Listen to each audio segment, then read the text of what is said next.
Глядя на торжественно сверкающие пузачи, даже трудно представить, что когда-то в руки Игоря Кудрявцева они попали старыми, дырявыми и черными от угля и сажи. Видите, все счищается. Вот, допустим, кувшин, он тоже чистится до латуни. Колосник я меняю.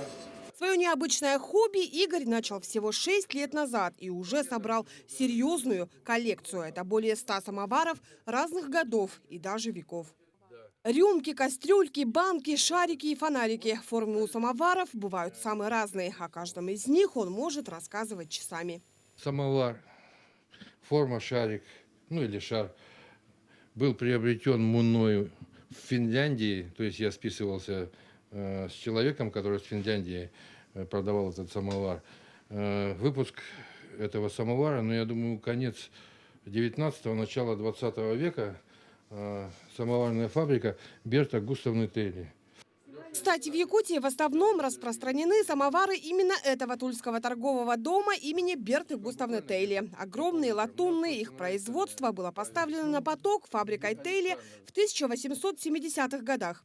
Удивительно, спустя столько времени прикоснуться к истории, а ведь многие самовары до сих пор имеют следы тех времен. Вот эти приказчики, да, сделали договор, может быть, с местным губернатором или как. Ну вот в основном, вот, как сказать, если из большего количества самоваров приносят мне в реставрацию, то чаще всего Тейли. Но есть у Игоря и самовары других фабрик – Баташовых, Шимариных, кроме того, Захряпинские, Вятские, Тульские и Московские самовары. Чтобы найти утерянные детали на их реставрацию, мастеру приходится связываться с другими мастерами со всей России. Вот Саша в Армавире, он точит деревяшечки новые. Вот эти он мне деревяшечки выточил, чтобы я их смог поставить вот на эти ручки. Вот сюда вот.